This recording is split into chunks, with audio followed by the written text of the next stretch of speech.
എല്ലാ വിദ്യാർത്ഥികൾക്കും പുതിയൊരു വീഡിയോയിലേക്ക് സ്വാഗതം.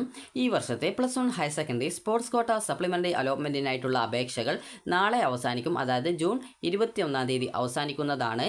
അപ്പോൾ സ്പോർട്സ് അച്ചീവ്മെൻറ്റ് രജിസ്ട്രേഷൻ ഇതുവരെ ചെയ്യാൻ പറ്റാത്ത വിദ്യാർത്ഥികൾക്ക് സ്പോർട്സ് അച്ചീവ്മെൻറ്റ് രജിസ്ട്രേഷൻ ഇന്ന് വൈകുന്നേരം വരെ ചെയ്യാവുന്നതാണ്.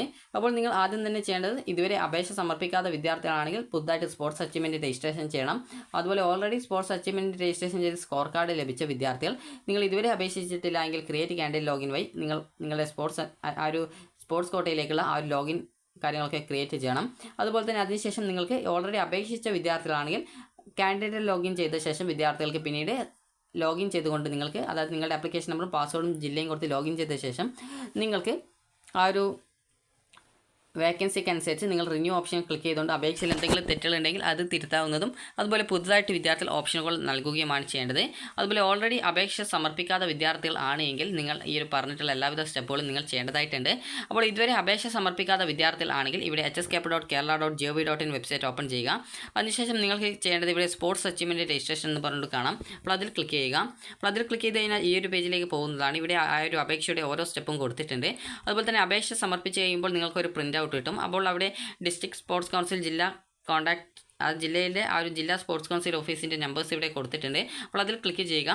ക്ലിക്ക് ചെയ്ത് കഴിഞ്ഞാൽ ഓരോ ജില്ലയിലും ജില്ലാ സ്പോർട്സ് കൗൺസിൽ ഓഫീസിൻ്റെ നമ്പേഴ്സ് കാണാം. അപ്പോൾ നിങ്ങൾക്ക് അതിൽ കോൺടാക്ട് ചെയ്ത് കഴിഞ്ഞാൽ അവിടെ ആ ഒരു സെൻറ്റർ എവിടെയാണോ എന്നുള്ള കാര്യം നിങ്ങൾക്ക് മനസ്സിലാക്കാൻ പറ്റുന്നതാണ്. അതുപോലെ തന്നെ നിങ്ങൾക്ക് ഇവിടെ ഹൗ ടു രജിസ്റ്റർ എന്നുള്ള ഒരു ലിങ്ക് കൊടുത്തിട്ടുണ്ട്. അതിൽ ക്ലിക്ക് ചെയ്ത് കഴിഞ്ഞാൽ നിങ്ങൾക്ക് എങ്ങനെയാണ് ഈ സ്പോർട്സ് കോട്ടയുടെ സപ്ലിമെൻ്ററി അലോട്ട്മെൻറ്റിനായിട്ടുള്ള അപേക്ഷ കൊടുക്കേണ്ടതെന്നുള്ളത് സ്റ്റെപ്പ് ബൈ സ്റ്റെപ്പായിട്ട് ഓപ്ഷൻ കൊടുത്തിട്ടുണ്ട്. അപ്പോൾ ജസ്റ്റ് നിങ്ങൾ അത് ഡൗൺലോഡ് ചെയ്തെടുക്കുക. അതിനുശേഷം മാത്രം രജിസ്റ്റർ ഓൺലൈനിൽ ക്ലിക്ക് ചെയ്ത് നിങ്ങൾക്ക് രജിസ്ട്രേഷൻ ചെയ്യാവുന്നതാണ്. അപ്പോൾ നിങ്ങൾ ആദ്യം തന്നെ രജിസ്റ്റർ ഓൺലൈനിൽ ക്ലിക്ക് ചെയ്യുന്ന സമയത്ത് നിങ്ങളോട് SSLCയുടെ സ്കീം, അതുപോലെ തന്നെ രജിസ്റ്റർ നമ്പർ, അതുപോലെ വർഷം, മാസം എന്നിങ്ങനെയുള്ള കാര്യങ്ങൾ ചോദിക്കും. അപ്പോൾ അത് കൊടുത്ത ശേഷം നിങ്ങൾക്ക് സബ്മിറ്റ് ചെയ്യുക. സബ്മിറ്റ് ചെയ്ത് കഴിഞ്ഞാൽ നിങ്ങൾക്ക് ഇതുപോലെ you are not registered candidate, if you want to register please എന്ന് പറഞ്ഞിട്ട് ക്ലിക്ക് ഹിയർ എന്നുള്ള ഒരു ഓപ്ഷൻ കാണാം. അപ്പോൾ അതിൽ ക്ലിക്ക് ചെയ്യുമ്പോൾ ഇതുപോലെ ഒരു പേജ് കാണാൻ പറ്റും. അപ്പോൾ അവിടെ നിങ്ങളുടെ പേര്, ജെൻഡർ, അതുപോലെ date of birth, phone number, ഈ ഒരു ലാൻഡ് ലൈനാണ് ചോദിക്കുന്നത്, കോഡ് സഹിതം എന്ന് പറഞ്ഞിട്ടുള്ളത്. അപ്പോൾ അത് പ്രത്യേകിച്ച് ഇല്ല എങ്കിൽ അത് എഴുതണ്ട. അതുപോലെ മൊബൈൽ നമ്പർ ആയിരിക്കും ഇപ്പോൾ എല്ലാവരുടെയും കയ്യിലുണ്ടാവുക. അപ്പോൾ അതുകൊണ്ട് തന്നെ മൊബൈൽ നമ്പർ കൊടുക്കുക. അതുപോലെ തന്നെ ഇമെയിൽ ID ഉണ്ടെങ്കിൽ കൊടുക്കുക. അതുപോലെ തന്നെ അഡ്രസ്സ്, അത് മേൽവിലാസം നിങ്ങൾ എഴുതുക. അതുപോലെ തന്നെ പിൻകോഡ്, അതുപോലെ തന്നെ നിങ്ങളുടെ ജില്ല സെലക്ട് ചെയ്ത് കൊടുക്കുക. അതിനുശേഷം സബ്മിറ്റ് ചെയ്യുക. അതിനുശേഷം നിങ്ങൾക്ക് ഇവിടെ ചുവപ്പ് കളർ സ്റ്റാർ കൊടുത്തിട്ടുള്ളത് കാണാം. അതേ രീതിയിൽ നിങ്ങൾക്ക് ആപ്ലിക്കേഷനിൽ സ്റ്റാർ കാണാൻ പറ്റും. അപ്പോൾ ആ സ്റ്റാറുള്ള ഭാഗത്തൊക്കെ കൃത്യമായിട്ട് നിങ്ങൾ അതിൻ്റെ ഡീറ്റെയിൽസ് കൊടുക്കണം. അപ്പോൾ അതിനുശേഷം നിങ്ങൾക്ക് അടുത്ത പേജിൽ ഇതുപോലെയാണ് കാണാൻ പറ്റുക. അപ്പോൾ ഇവിടെ നിങ്ങൾ ഈ ഒരു കായിക നേട്ടം, അതായത് അച്ചീവ്മെൻറ്റ് എന്നുള്ള ഭാഗത്ത് നിങ്ങൾ ഇവിടെ കൃത്യമായിട്ട് അത് സെലക്ട് ചെയ്ത് കൊടുക്കണം. അതുപോലെ ഇവൻ്റ് ടൈപ്പ്, ഏത് ഇനത്തിലാണ് നിങ്ങൾ പങ്കെടുത്തത്, അതുപോലെ തന്നെ ഇനം ഏതാണ്, അതുപോലെ തന്നെ ഏത് മാസമാണ്, ഏത് വർഷമാണ്, എത്രാം സ്ഥാനത്തിലാണ്, അതുപോലെ അത് ന്യൂ റെക്കോർഡാണോ അല്ലെങ്കിൽ ന്യൂ റെക്കോർഡല്ലേ എന്നാണ് ചോദിക്കുന്നത്. ന്യൂ റെക്കോർഡാണെങ്കിൽ അത് സെലക്ട് ചെയ്ത് ന്യൂ റെക്കോർഡ് സെലക്ട് ചെയ്ത് കൊടുക്കാവുന്നതാണ്. അതിനുശേഷം നിങ്ങൾക്ക് ഫൈനൽ സബ്മിറ്റ് ചെയ്യുക. ഫൈനൽ സബ്മിറ്റ് ചെയ്ത് കഴിഞ്ഞാൽ പിന്നീട് യാതൊരു കാരണവശാലും എഡിറ്റ് ചെയ്യാൻ പറ്റത്തില്ല. അതുകൊണ്ട് തന്നെ നിങ്ങൾക്ക് വിവിധ സർട്ടിഫിക്കറ്റുകൾ ഉണ്ടെങ്കിൽ ഫൈനൽ സബ്മിറ്റ് ചെയ്യരുത്. ചെയ്യാതെ ആഡ് മോറിൽ ക്ലിക്ക് ചെയ്യുക. ആഡ് മോറിൽ ക്ലിക്ക് ചെയ്ത ശേഷം പിന്നീട് ഇതേപോലെ തന്നെ വീണ്ടും കാണാൻ പറ്റും. അപ്പോൾ അത് കൃത്യമായിട്ട് അവിടെ നിങ്ങൾ വീണ്ടും അത് സെലക്ട് ചെയ്ത് കൊടുക്കുക. അതിനുശേഷം നിങ്ങൾക്ക് വീണ്ടും അടുത്ത ഓപ്ഷൻ കൂടി ആഡ് ചെയ്യണമെങ്കിൽ ആഡ് മോറിൽ ക്ലിക്ക് ചെയ്യാവുന്നതാണ്. ഇനിയിപ്പോൾ നിങ്ങളുടെ എല്ലാവിധ അച്ചീവ്മെൻറ്റ്സും നിങ്ങൾ രജിസ്ട്രേഷൻ ചെയ്ത് കഴിഞ്ഞാൽ അച്ചീവ്മെൻറ്റ് ലിസ്റ്റ് എന്നുള്ള ഓപ്ഷൻ ഉണ്ട്. അതിൽ ക്ലിക്ക് ചെയ്ത് കഴിഞ്ഞാൽ നിങ്ങളുടെ അച്ചീവ്മെൻറ്റ്സ് നിങ്ങൾക്ക് കാണാൻ പറ്റും. അപ്പോൾ ഇതൊക്കെ നിങ്ങൾ നോക്കിയ ശേഷം പിന്നീട് ഫൈനൽ സബ്മിറ്റ് ചെയ്യുക. ഫൈനൽ സബ്മിഷൻ ക്ലിക്ക് ചെയ്ത് കഴിഞ്ഞാൽ പിന്നീട് എഡിറ്റ് ചെയ്യാൻ പറ്റത്തില്ല. അതുപോലെ സേവ് പെർമിറ്റ് എഡിറ്റ് ലേറ്റർ എന്നുള്ള ഓപ്ഷൻ ക്ലിക്ക് ചെയ്ത് കഴിഞ്ഞാൽ പിന്നീട് നിങ്ങൾക്ക് വീണ്ടും എന്തെങ്കിലും ആഡ് ചെയ്യണമെങ്കിൽ ആഡ് ചെയ്യാം. അപ്പോൾ നിങ്ങൾക്ക് നിങ്ങളുടെ ആ ഒരു സ്പോർട്സുമായി ബന്ധപ്പെട്ടുള്ള എല്ലാവിധ ഡീറ്റെയിൽസും ഡോക്യുമെൻറ്റ്സിൻ്റെ ഡീറ്റെയിൽസും കൊടുത്തു കഴിഞ്ഞാൽ ഫൈനൽ സബ്മിറ്റ് ചെയ്യുക. ഫൈനൽ സബ്മിറ്റ് ചെയ്ത് കഴിഞ്ഞാൽ നിങ്ങൾക്ക്, അതായത് പിന്നീട് ഫൈനൽ സബ്മിറ്റ് ചെയ്ത് കഴിഞ്ഞാൽ നിങ്ങൾക്ക് നിങ്ങളുടെ ആപ്ലിക്കേഷൻ്റെ പ്രിൻ്റ് ഔട്ട് എടുക്കാൻ പറ്റുന്നതാണ്. Save permit to edit later button click ചെയ്താൽ നിങ്ങൾക്ക് വേണ്ട തിരുത്തലുകൾ പിന്നീട് വീണ്ടും വരുത്താൻ പറ്റും. അതുപോലെ തന്നെ ഇന്നാണ് ഇതിൻ്റെ ലാസ്റ്റ് ഡേറ്റ് ആയതുകൊണ്ട് തന്നെ ഫൈനൽ സബ്മിഷൻ ചെയ്യുന്നതായിരിക്കും. നിങ്ങൾ നൽകിയ ഡീറ്റെയിൽസിൽ തെറ്റുകളൊന്നുമില്ല എന്ന് കൺഫേം ചെയ്ത ശേഷം ഫൈനൽ സബ്മിറ്റ് ചെയ്യുക. ഫൈനൽ സബ്മിഷൻ ചെയ്ത് കഴിഞ്ഞാൽ നിങ്ങൾക്ക് നിങ്ങളുടെ ആ ഒരു അപേക്ഷയുടെ രജിസ്ട്രേഷൻ വിവരങ്ങൾ പ്രിൻറ്റ് ചെയ്യാവുന്നതാണ്. അപ്പോൾ ഈ ഒരു പ്രിൻ്റ് ഔട്ടുമായിട്ട് നിങ്ങൾ നിങ്ങളുടെ ജില്ലാ സ്പോർട്സ് കൗൺസിൽ ഓഫീസിൽ സന്ദർശിക്കുക. അതിനുശേഷം നിങ്ങൾ ഈ ഒരു രേഖപ്പെടുത്തിയ കായിക നേട്ടങ്ങൾ തെളിയിക്കുന്ന എല്ലാവിധ ഡോക്യുമെൻറ്റ്സിൻ്റെയും ഒറിജിനൽ നിർബന്ധമായിട്ടും ഹാജരാക്കണം. അപ്പോൾ നിങ്ങൾക്ക് ഈ ഒരു അപേക്ഷയുടെ പ്രിൻ്റ് ഔട്ടിൽ കൃത്യമായിട്ട് നിങ്ങൾക്ക് നിങ്ങളുടെ ആ ഒരു ഡോക്യുമെൻറ്റ്സിൻ്റെ ഡീറ്റെയിൽസും കാര്യങ്ങളും, അതുപോലെ തന്നെ സ്പോർട്സ് കോട്ടയുടെ ആ ഒരു ആപ്ലിക്കേഷൻ നമ്പറും ഉണ്ടാവും. അപ്പോൾ നിങ്ങളുടെ ജില്ലയിലെ സ്പോർട്സ് കൗൺസിൽ ഓഫീസിൽ പോയിക്കൊണ്ട് നിങ്ങൾക്കത് രജിസ്ട്രേഷൻ, അതായത് നിങ്ങൾക്ക് അവിടെ നിന്ന് വെരിഫിക്കേഷൻ ചെയ്ത് കഴിഞ്ഞാൽ നിങ്ങൾക്കൊരു സ്കോർ കാർഡ് കിട്ടും. അപ്പോൾ ആ ഒരു സ്കോർ കാർഡ് വാങ്ങിക്കുക. അതിനുശേഷം നിങ്ങൾ ചെയ്യേണ്ടത്, ഇവിടെ സ്പോർട്സ് കോട്ട വാക്കൻസീസ് കൊടുത്തിട്ടുണ്ട്. അപ്പോൾ നിങ്ങൾ ഏത് ജില്ലയിലേക്കാണ് അപേക്ഷിക്കാൻ ഉദ്ദേശിക്കുന്ന ആ ഒരു ജില്ല സെലക്ട് ചെയ്യുക. അപ്പോൾ സെലക്ട് ചെയ്യുമ്പോൾ ഓരോ ജില്ലയിലും വേക്കൻസീസ് മനസ്സിലാക്കാൻ പറ്റും. അവിടെ ഗേൾസ് സ്കൂളിൻ്റേത് ഗേൾസ് എന്ന് പറഞ്ഞുകൊണ്ട് കൊടുത്തിട്ടുണ്ട്. അതുപോലെ ബോയ്സ് സ്കൂളാണെങ്കിൽ ബോയ്സ് സ്കൂൾ, അതുപോലെ തന്നെ കോ എഡ്യൂക്കേഷൻ ആണെങ്കിൽ കോ എഡ്യൂക്കേഷൻ എന്ന് പറഞ്ഞുകൊണ്ട് കൊടുത്തിട്ടുണ്ട്. അപ്പോൾ നിങ്ങൾ കൃത്യമായിട്ട് നോക്കിയിട്ട് നിങ്ങൾക്ക് ഏതൊക്കെ ജില്ലയിലേക്കാണ് അപേക്ഷിക്കുന്നത് അതിനനുസരിച്ച് നിങ്ങൾക്ക് അപേക്ഷിക്കാവുന്നതാണ്. അപ്പോൾ ഒരു വിദ്യാർത്ഥിക്ക് ഇപ്പോൾ ഒരു ജില്ലയിൽ മാത്രമേ അപേക്ഷിക്കേണ്ടതുള്ളൂ എങ്കിലും ഒന്നിലധികം ജില്ലയിലേക്ക് അപേക്ഷിക്കണം എന്നുണ്ടെങ്കിലും നിങ്ങൾ ക്രിയേറ്റ് ക്യാൻഡിഡേറ്റ് ലോഗിൻ സ്പോർട്സിൽ ക്ലിക്ക് ചെയ്യുക. ക്ലിക്ക് ചെയ്ത ശേഷം നിങ്ങൾക്ക് ഏതൊക്കെ ജില്ലയിലാണോ അപേക്ഷിക്കേണ്ടത് ആ ഓരോ ജില്ലയിലും നിങ്ങൾ ഓരോ തവണയായിട്ട് ക്യാൻഡിഡേറ്റ് ലോഗിൻ ക്രിയേറ്റ് ചെയ്യേണ്ടതായിട്ടുണ്ട്. അപ്പോൾ ജില്ല സെലക്ട് ചെയ്ത് സബ്മിറ്റ് ചെയ്ത് കഴിഞ്ഞാൽ ഇതുപോലെയാണ് കാണാൻ പറ്റുക. അപ്പോൾ ഇതിൽ പറഞ്ഞ പ്രകാരം എല്ലാവിധ ഡീറ്റെയിൽസും കൃത്യമായിട്ട് സെലക്ട് ചെയ്ത് കൊടുക്കുക. അപ്പോൾ സെലക്ട് ചെയ്ത് കൊടുത്തു കഴിഞ്ഞാൽ പിന്നീട് അടുത്ത പേജിൽ നിങ്ങളുടെ ഫോണിലേക്ക് ഒരു OTP വരും. അത് കൃത്യമായിട്ട് സബ്മിറ്റ് ചെയ്ത് കൊടുത്തു കഴിഞ്ഞാൽ നിങ്ങൾക്ക് ആ ഒരു പാസ്വേഡ് സെറ്റ് ചെയ്ത് കൊടുക്കാനുള്ള പേജ് വരും. അപ്പോൾ നിങ്ങൾ അവിടെ കൃത്യമായിട്ട് നിങ്ങളുടെ പാസ്വേഡ് ടൈപ്പ് ചെയ്ത് കൊടുക്കുക. വിദ്യാർത്ഥികൾക്ക് ഏത് പാസ്വേഡാണോ നിങ്ങൾക്ക് ആവശ്യമായിട്ടുള്ളത് ആ ഒരു പാസ്വേഡ് ടൈപ്പ് ചെയ്ത് കൊടുക്കുക. അതായത് പുതിയ പാസ്വേഡാണ് ടൈപ്പ് ചെയ്ത് കൊടുക്കേണ്ടത്. അതിനുശേഷം നിങ്ങൾ അപ്ഡേറ്റ് ഓപ്ഷൻ ഉണ്ടാകും, അതിൽ ക്ലിക്ക് ചെയ്യുക. അപ്പോൾ നിങ്ങളുടെ പാസ്വേഡ് അപ്ഡേറ്റ് ആയി എന്ന് മനസ്സിലാക്കാം. അതിനുശേഷം വിദ്യാർത്ഥികൾ ചെയ്യേണ്ട പ്രധാനപ്പെട്ട കാര്യം എന്ന് പറയുന്നത് വിദ്യാർത്ഥികൾക്ക് അതിനുശേഷം നിങ്ങൾക്കൊരു ആപ്ലിക്കേഷൻ നമ്പറും കിട്ടുന്നതാണ്. ആപ്ലിക്കേഷൻ നമ്പർ കൃത്യമായിട്ട് നിങ്ങളൊരു പേപ്പറിൽ എഴുതി വെക്കേണ്ടതാണ്.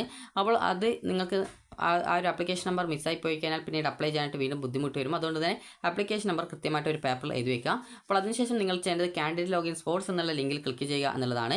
അപ്പോൾ നിങ്ങൾ ആ ഒരു കാൻഡിഡേറ്റ് ലോഗിൻ സ്പോർട്സ് എന്നുള്ള ലിങ്കിൽ ക്ലിക്ക് ചെയ്യുക. അതിനുശേഷം നിങ്ങളുടെ യൂസർ നെയിം അതായത് ആപ്ലിക്കേഷൻ നമ്പറാണ്, ആപ്ലിക്കേഷൻ നമ്പറും പാസ്വേഡും ജില്ലയും കൊടുക്കുക, ലോഗിൻ ചെയ്യുക. അപ്പോൾ ഇതുവരെ അപേക്ഷിക്കാത്ത വിദ്യാർത്ഥികളാണെങ്കിൽ അപ്ലൈ ഓൺലൈൻ എന്നുള്ള ലിങ്കിൽ ക്ലിക്ക് ചെയ്ത് പുതുതായിട്ട് നിങ്ങളുടെ ഡീറ്റെയിൽസ് ഒക്കെ കൊടുത്ത് നൽകുന്ന ഡീറ്റെയിൽസ് ഒക്കെ തെറ്റിയിട്ടില്ല എന്നുള്ളത് ഉറപ്പുവരുത്തുക. അതുപോലെ തന്നെ നിങ്ങൾക്ക് ഈ ഒരു ഓൾറെഡി അപേക്ഷ സമർപ്പിച്ച അലോട്ട്മെൻറ്റ് കിട്ടാത്ത വിദ്യാർത്ഥികളോ അപേക്ഷയിൽ തെറ്റുണ്ടായിരുന്ന വിദ്യാർത്ഥികൾക്കോ ഈ ഒരു ലോഗിൻ ചെയ്ത് കഴിഞ്ഞാൽ സ്പോർട്സ് കാൻഡിഡേറ്റ് ലോഗിൻ ചെയ്ത് കഴിഞ്ഞാൽ നിങ്ങൾക്ക് അവിടെ അപ്ലൈ ഓൺലൈൻ എന്നുള്ളതിന് പകരം റിന്യൂ ആപ്ലിക്കേഷൻ എന്നാണ് കാണാൻ പറ്റുക. അപ്പോൾ നിങ്ങൾ അതിൽ ക്ലിക്ക് ചെയ്യുക. അപ്പോൾ നിങ്ങളുടെ ആപ്ലിക്കേഷനിലെ എല്ലാവിധ ഡീറ്റെയിൽസും കാണാൻ പറ്റും. ചില സമയത്ത് നിങ്ങളോട് OTP ചോദിക്കും. OTP ചോദിച്ചിട്ടുണ്ടെങ്കിൽ സെൻഡ് OTPയിൽ ക്ലിക്ക് ചെയ്ത് നിങ്ങളുടെ ഫോണിലേക്ക് വരുന്ന OTP നൽകിയാൽ മതി. അത് നൽകി സബ്മിറ്റ് ചെയ്യുമ്പോൾ എഡിറ്റ് ചെയ്യാനുള്ള പേജിലേക്ക് പോകും. അപ്പോൾ അവിടെ നിങ്ങൾ ഓൾറെഡി നൽകിയ ഡീറ്റെയിൽസ് ഒക്കെ കാണാം. അപ്പോൾ അതിൽ ഏതൊക്കെ വിവരങ്ങളാണോ തെറ്റായിട്ടുള്ളത് അതൊക്കെ കൃത്യമായിട്ട് നിങ്ങൾ തിരുത്തിയ ശേഷം നിങ്ങൾക്ക് പിന്നീട് ഒരു സബ്മിറ്റ് ചെയ്ത് പോകുന്ന സമയത്ത് പിന്നീട് ഓപ്ഷൻ നൽകാനുള്ള പേജ് വരും. അപ്പോൾ ഓപ്ഷൻ നൽകാനുള്ള പേജിൽ നിങ്ങൾക്ക് ഏത് ഓപ്ഷനാണോ നൽകേണ്ടത് അതനുസരിച്ച് നിങ്ങൾ ഓപ്ഷൻസ് സെലക്ട് ചെയ്ത് കൊടുക്കുക. ഏത് സ്കൂളാണ് വേണ്ടത് സ്കൂളിൻ്റെ കോഡ് കൊടുക്കുക. അപ്പോൾ സ്കൂളിലുള്ള കോഴ്സിൻ്റെ ഡീറ്റെയിൽസ് ഒക്കെ ഓട്ടോമാറ്റിക്കലി വരും. അപ്പോൾ നിങ്ങൾക്ക് ആ ഒരു സ്കൂളിലുള്ള കോഴ്സ് ഏതാണ് നിങ്ങൾക്ക് വേണ്ടത് ആ ഒരു കോഴ്സ് സെലക്ട് ചെയ്ത് കൊടുക്കുക. സ്പോർട്സ് കോട്ടയുടെ വേക്കൻസി നോക്കിയിട്ട് മാത്രമേ ഓപ്ഷൻ കൊടുക്കാവൂ. കാരണം വേക്കൻസി ഉള്ള സീറ്റിലേക്ക് മാത്രമേ നിങ്ങൾക്ക് ഓപ്ഷൻ കൊടുത്തതുകൊണ്ട് കാര്യമുള്ളൂ. അപ്പോൾ നിങ്ങൾ ആ ഒരു വേക്കൻസി നോക്കിയിട്ട് വേണം ഓപ്ഷൻസ് ആഡ് ചെയ്യാനായിട്ട്. അപ്പോൾ ഈ രീതിയിൽ നിങ്ങൾക്ക് എത്ര ഓപ്ഷൻ വേണമെങ്കിൽ ആഡ് ചെയ്യാം. അപ്പോൾ നിങ്ങൾക്ക് എത്ര ഓപ്ഷൻ വേണമെങ്കിൽ ആഡ് ചെയ്ത ശേഷം സബ്മിറ്റ് ചെയ്യാവുന്നതാണ്. സബ്മിറ്റ് ചെയ്ത് കഴിഞ്ഞാൽ അവസാനം നിങ്ങൾക്ക് പ്രിവ്യൂ പേജിലെത്തും. അതുപോലെ തന്നെ നിങ്ങളുടെ സർട്ടിഫിക്കറ്റ് ഡീറ്റെയിൽസ് ഒക്കെ കൃത്യമായിട്ട് നിങ്ങൾ അതിൽ കൊടുക്കേണ്ടതാണ്. അപ്പോൾ അതിനുശേഷം നിങ്ങൾ ഫൈനൽ സബ്മിറ്റ് ചെയ്യുമ്പോഴായിട്ട് നിങ്ങൾക്ക് ഒരു പ്രിവ്യൂ പേജ് കാണാം. അപ്പോൾ പ്രിവ്യൂ പേജിൽ നിങ്ങൾക്ക് നിങ്ങളുടെ എല്ലാവിധ ഡീറ്റെയിൽസും കാണാൻ പറ്റുന്നതാണ്. അതായത് നിങ്ങൾ നൽകിയ ഓപ്ഷൻസ്, നിങ്ങളുടെ പേഴ്സണൽ ഡീറ്റെയിൽസ്, സർട്ടിഫിക്കറ്റ് ഡീറ്റെയിൽസ്, അതുപോലെ എല്ലാവിധ വിവരങ്ങളും കാണാൻ പറ്റും. നിങ്ങൾക്ക് ഏതെങ്കിലും വിവരങ്ങൾ എഡിറ്റ് ചെയ്യണമെങ്കിൽ അതിന് നേരെയുള്ള എഡിറ്റ് ഓപ്ഷൻ ഉണ്ടാവും. ഒരു പെൻസിൽ ഐക്കൺ, ഒരു പച്ച ഒരു ബട്ടൺ ഉണ്ടാവും. അപ്പോൾ അതിൽ ക്ലിക്ക് ചെയ്തുകൊണ്ട് വിദ്യാർത്ഥികൾക്ക് നിങ്ങളുടെ എഡിറ്റ് ഓപ്ഷൻ ക്ലിക്ക് ചെയ്തുകൊണ്ട് ആ ഒരു ഡീറ്റെയിൽസിന് നേരെയും എഡിറ്റ് ഓപ്ഷൻ ഉണ്ടാവും. അപ്പോൾ അതിൽ നിങ്ങൾ ആ ഒരു പെൻസിൽ ഐക്കൺ സിമ്പിളോട് കൂടിയായിരിക്കും എഡിറ്റ് ഓപ്ഷൻ ഉണ്ടാവുക. അപ്പോൾ എഡിറ്റ് എന്ന് പറഞ്ഞാൽ ആ ഒരു ഡീറ്റെയിൽസിൻ്റെ പേരെന്താണോ, പേഴ്സണൽ ഡീറ്റെയിൽസ് ആണെങ്കിൽ പേഴ്സണൽ ഡീറ്റെയിൽസ്, അതുപോലെ ഓപ്ഷൻ ആണെങ്കിൽ ഓപ്ഷൻസ് എന്നിങ്ങനെ ഉണ്ടാവും. അപ്പോൾ നിങ്ങൾക്ക് ഏത് വിവരങ്ങളാണോ എഡിറ്റ് ചെയ്യേണ്ടത് ആ ഒരു വിവരം അതിന് നേരെയുള്ള ഒരു പച്ച ബട്ടൺ ക്ലിക്ക് ചെയ്തുകൊണ്ട് നിങ്ങൾക്ക് എഡിറ്റ് ചെയ്യാവുന്നതാണ്. പെൻസിൽ ഐക്കണിൻ്റെ സിമ്പിൾ ഉണ്ടാവും. അപ്പോൾ അതിൽ ക്ലിക്ക് ചെയ്ത് നിങ്ങൾക്ക് ആ ഒരു വിവരങ്ങൾ എഡിറ്റ് ചെയ്യാം. ഇങ്ങനെ എഡിറ്റ് ചെയ്ത ശേഷം നിങ്ങൾക്ക് വീണ്ടും ആ ഒരു ഫൈനൽ കൺഫർമേഷൻ ചെയ്യും മുമ്പായിട്ട് പ്രിവ്യൂ പേജിലെത്തും. അപ്പോൾ നിങ്ങൾ ചെയ്യേണ്ടത് നിങ്ങൾക്ക് വേണ്ട ആ ഒരു സ്കൂളും കോഴ്സുകളൊക്കെ കൃത്യമായിട്ട് ഓപ്ഷൻ കൊടുത്തിട്ടില്ല എന്ന് ഉറപ്പുവരുത്തുക.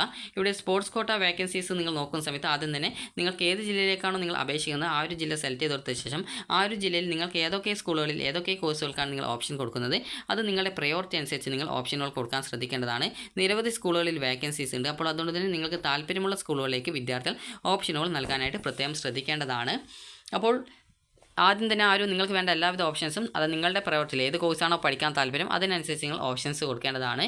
അപ്പോൾ നിങ്ങൾക്ക് വേണ്ട എല്ലാവിധ ഓപ്ഷൻസും കൊടുത്തു. ഇനി പ്രത്യേകിച്ച് അപേക്ഷയിൽ തെറ്റുകളൊന്നുമില്ല, അതുപോലെ എഡിറ്റൊന്നും ചെയ്യേണ്ട ആവശ്യമില്ല. അങ്ങനെ തെറ്റുകളുള്ളവർ അത് വീണ്ടും എഡിറ്റ് ചെയ്ത് അതായത് പെൻസിൽ ഐക്കണിൽ ക്ലിക്ക് ചെയ്ത് നിങ്ങൾ എഡിറ്റ് ചെയ്ത് ആ ഒരു തെറ്റുകൾ തിരുത്തേണ്ടതാണ്. അപ്പോൾ തെറ്റുകളൊക്കെ തിരുത്തി പിന്നീട് യാതൊരുവിധ ആപ്ലിക്കേഷനിൽ തെറ്റുകളൊന്നും ഇല്ല എന്ന് ഉറപ്പാണെങ്കിൽ നിങ്ങൾക്ക് ഫൈനൽ ഡിക്ലറേഷൻ ബട്ടൺ ഉണ്ട്, അതിൽ ക്ലിക്ക് ചെയ്ത് നിങ്ങളുടെ അതായത് ചെക്ക് ബോക്സ് ആണ്, അതിൽ ക്ലിക്ക് ചെയ്ത് നിങ്ങളുടെ ആപ്ലിക്കേഷൻ സബ്മിറ്റ് ചെയ്യാവുന്നതാണ്. ഫൈനൽ കൺഫർമേഷൻ ചെയ്ത് കഴിഞ്ഞാൽ ആപ്ലിക്കേഷൻ്റെ പ്രിൻ്റ് ഔട്ട് കിട്ടും, അത് നിങ്ങൾക്ക് പ്രിൻ്റ് എടുക്കാവുന്നതാണ്.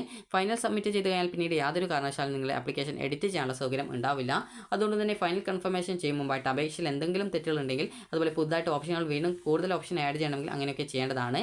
അപ്പോൾ അതിനുശേഷം മാത്രമേ ഫൈനൽ കൺഫർമേഷൻ ചെയ്യാവൂ. അപ്പോൾ നാളെ വരെ നിങ്ങൾക്ക് ഈ ഒരു ഫൈനൽ കൺഫർമേഷൻ ചെയ്യാനുള്ള അവസരമുണ്ട്. അപ്പോൾ നിങ്ങൾക്ക് നാളെ വൈകുന്നേരത്തിനുള്ളിലായിട്ട് അതായത് വൈകുന്നേരം 4 മണിക്ക് മുമ്പായിട്ട് തന്നെ നിങ്ങളുടെ ആപ്ലിക്കേഷൻ ഫൈനൽ കൺഫർമേഷൻ ചെയ്യുകയും അതിൻ്റെ പ്രിൻ്റ് ഔട്ട് നിങ്ങളുടെ കയ്യിൽ എടുത്തു വയ്ക്കുകയും ചെയ്യുക.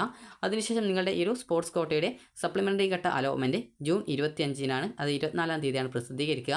അപ്പോൾ വിദ്യാർത്ഥികൾക്ക് ജൂൺ 25-ാം തീയതിയോടെ അഡ്മിഷൻ നേടാൻ സാധിക്കുന്നതായിരിക്കും. അപ്പോൾ വിദ്യാർത്ഥികൾക്ക് ഈ ഒരു വീഡിയോ ഉപകാരപ്രദമായിട്ടുണ്ടെന്ന് കരുതുന്നു. അപ്പോൾ സ്പോർട്സ് കോട്ടയിൽ നിങ്ങൾക്ക് എന്തെങ്കിലും ഡോക്യുമെൻറ്റ്സ് 10ാം ക്ലാസ് വരെ പഠിച്ച സമയത്ത് നിങ്ങൾ ഏതെങ്കിലും സ്പോർട്സ് ഇനങ്ങളിൽ പങ്കെടുത്ത എന്തെങ്കിലും സർട്ടിഫിക്കറ്റുകൾ നിങ്ങളുടെ കയ്യിലുണ്ടെങ്കിൽ ആ ഒരു സർട്ടിഫിക്കറ്റുകളൊക്കെ നിങ്ങൾക്ക് സ്പോർട്സ് അച്ചീവ്മെൻറ്റ് രജിസ്ട്രേഷനായിട്ട് ഉപയോഗിക്കാവുന്നതാണ്.